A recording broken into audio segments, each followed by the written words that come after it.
Hey, this is RonnygoBOOM, and today I have something really crazy to show you. I have over 15 trap inventions. Some of them are traps, some of them are just cool inventions that have to do with ghost blocks. This guy named rednomster introduced me to the idea. He's come up with some awesome videos. You can check the links in the description if you want to learn more about him. But man, there are so many cool things that you can do with these. This is going to be like the next 15 videos that I do about traps are going to include ghost blocks because these things are amazing. So the whole point of a trap is to trick someone into doing something that they don't understand, or to trick somebody into thinking they can do something when they can't. And ghost blocks are an amazing way to do it because it's undetectable until it's already too late. So let's start off by showing you how to build this contraption and what it actually is. So we're going to start out with a 3x3 platform, and we're just going to place blocks just like this. The other blocks are unnecessary if you wanted to take these out, but no big deal. So next we're going to place down a button, a redstone torch, redstone, a repeater on 2 ticks, a repeater on 1 tick facing this way. We're going to have a sticky piston, another sticky piston, and right here, holding shift, you're going to place a piston facing upward. And that's about it, except for this slime block right here. Then all you have to do is click this button, and this block will turn into a ghost block. What's happening is these pistons are trying to move the same block at the same time. And this helps with the updating, and whatever block is in this position will get moved out. Now, this doesn't work with a slime block, for example, but if you wanted to make a ghost slime block, all you have to do is put it like this. So this block right here is not really there. All I have to do is right click on it and it disappears and it turns back into the actual block that it is. This block isn't really there, and I right click on it and it completely disappears. But as you can see, there are already some really cool things we can do with this. So these blocks appear to be there, but in reality they're not. So let's take a look at some of the nuances and some of the interesting things with the way that players can interact with these and the way that the server thinks the player interacts with these. So for example, ender pearls go right through it. So let's take a look at this. Ender pearls don't even recognize these as blocks. You literally go right through it as if it wasn't even there. Same thing with arrows and entities, creepers, things like that. Since these don't really exist, we can do some really cool things with it. And you can disguise blocks as other blocks. So for example, this is a slime block, if you remember, but it looks like a cyan block. And we'll get into some really cool things with that. So the first trap that I'd like to show you. I have a pit here. In actuality, this pit goes all the way down deep to a hopper. However, when the redstone is activated, I can make it look like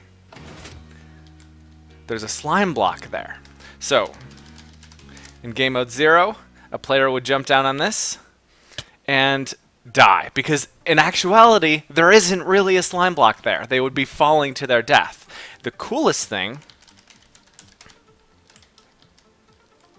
is that a lot of the items get picked up by the hopper too, and if you keep this in a single straight channel, they will all fall down there, because the player dies here, but there's actually no block to hold it back, so all the loot will fall down to the bottom.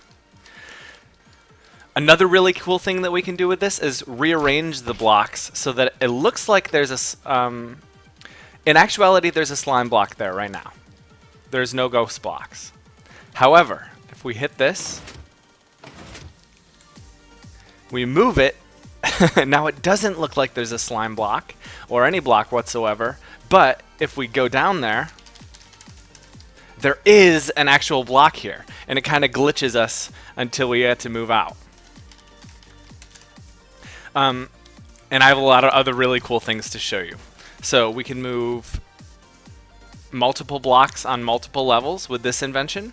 I'll show that in the next one as well. Right here, we can make it look like there is no floor. So right now we have water flowing into some hoppers. I didn't put the hoppers there, but let's pretend they go into hoppers. There's a little pit here. It looks like you can fall safely, but then you'll be stuck in there. There's no way out. See down here? You just can't get out. So what we do is we employ ghost blocks. We'll hit this button a couple more times because we want to move those blocks out of the way. And now we can jump all the way through. There are no blocks there. Or so it appears. In reality, there's still blocks here. All you have to do is log out and log back in. And those blocks are here. And you are, in actuality, stuck. All you need to do to make sure that the player can't get out in any way is just place some string up here so they can't ender pearl out. Simple. Alright, here's the next one. This is pretty cool. It's a wall, in actuality, but after we ghost the blocks away,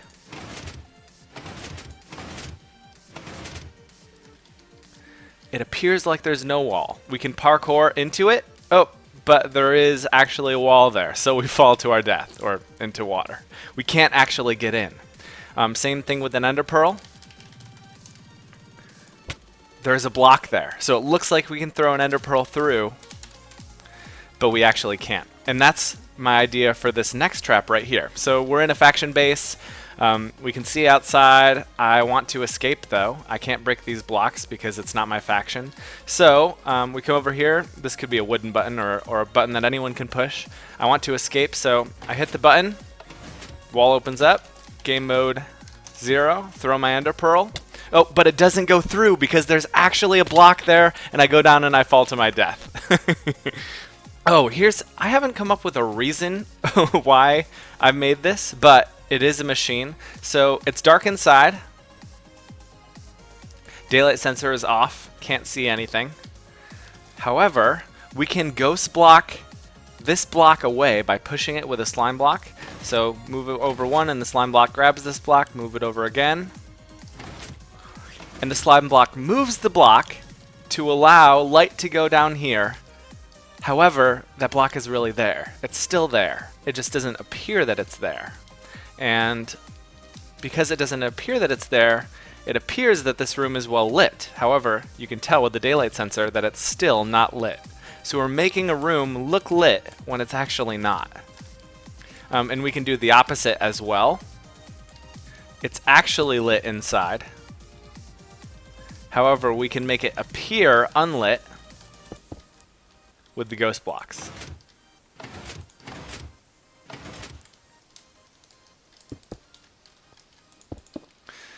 So, it's actually lit in here. There is glowstone. The light level in this room appears to be 0. However, if I were to put a daylight sensor in here, it would detect the light.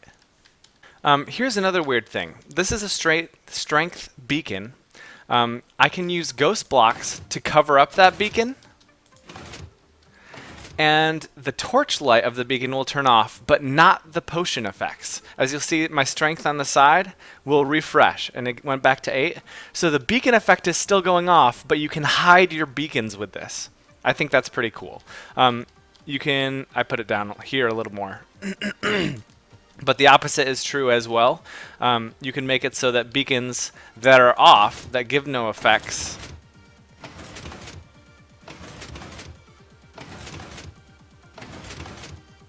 show their light, even though they're actually covered up. Okay. Next. We can make TNT touch redstone blocks without it exploding.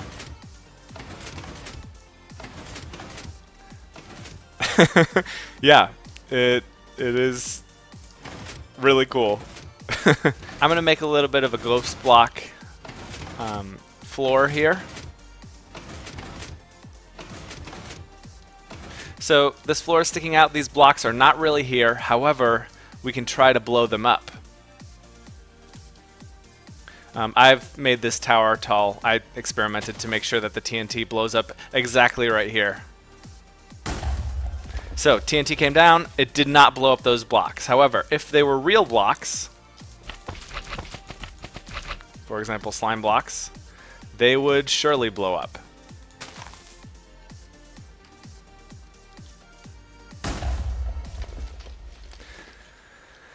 Alright, here's another interesting thing. I want to show you how fall damage works with ghost blocks. So, another concept as well is that sand can float in midair. So if I were to fall on water, I would take no fall damage. If I were to fall on slimes, I would take no fall damage. However, with the ghost block there,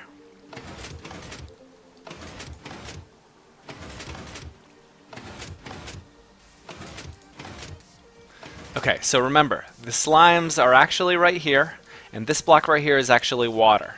So, and you can tell that by the particles that are emitted. So I'm going to fly up, and I'm going to show you that even though it looks like I'm landing on sand, I land on slime blocks and take no fall damage. However, right here, for whatever reason, I fly way up here, and even though it looks like I'm falling on sand, it's actually water, but I still die. Oh, this is a way to get rid of ghost blocks. If you move ghost blocks with a piston, so for example, it looks like there's a ghost block in here, and there is, we can stand on it. But if we wanted to get rid of that ghost block, since it's not really here, I could either right click on it, or I can hit this button and pistons can pull it out from underneath. Ghost block secret entrance. I already showed you the beacons. Ghost blocks can move blocks underneath a pressure plate, so it appears that the pressure plate is on nothing. It still activates. Next. Oh, this one's a cool machine. This machine will make a wall. I'm just going to turn it on because it takes a little while, but it makes an entire wall out of ghost blocks. As that's going and making the wall, I'll show you this one last thing. This is the coolest thing I have made in the whole system. So we're going to get some feather falling boots on because I'm going to show you how you can make a crazy launcher using ghost blocks. So we're going to put a ghost slime block in here. The slime block is not actually really there, so the game thinks that you're falling through to the bottom of this, all the way to the bottom, which is a little bit more than you actually think you're falling. Because of the discrepancy, the difference between what your game thinks is going on and what the server thinks is going on, we see something really interesting. So I'm going to go into game mode 0 and show you what happens when you jump onto a slime block. Bounce first time normal, bounce second time way high, third time really high, and this time I'm going to take enough fall damage to kill me. But I would just keep going higher and higher and higher. If you do it too many times, it'll kick you for flying. But as you'll see in my next trap video, that's an okay thing. Kicking for flying is not always a terrible idea. Because I relogged, my tower got reset, but man, this is so fun to mess around with. All my stuff is down here, as you would expect, because I actually died right here at this spot. So all that stuff falls down to the bottom. You can collect it with a hopper. The only way to prevent this damage is to hold shift while falling. Holding spacebar while falling does not prevent that fall damage. But if you're wearing feather falling boots and you want to boost yourself really high, there is a way to do it. For example, if you wanted to get like at Y level 255 and make this machine at Y level 255, jump down on it, you'll get boosted again, and then pull out your elytra and fly away. Just so you know, I haven't tested this in 1.9. I'm running 1.8 right now, 1.8.8. I have yet to test this in 1.9. So this wall appears to be here. These blocks came from nowhere. You cannot walk through them or fly through them in survival. You can walk on top of them. You can make like a fake bridge this way. But arrows don't actually hit. It thinks it hits for a second and then it goes right through. I'll show you by hitting this side. Thinks it hits, but then it actually ends up right here. So let's get a creeper out. Show you what happens with that.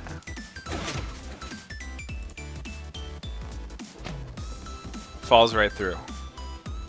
You can make a fake ceiling with this.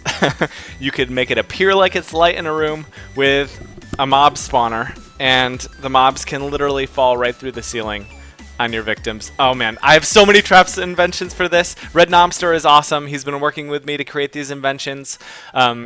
Subscribe to my channel because the trap videos that I'm going to get out of this are just going to be nuts.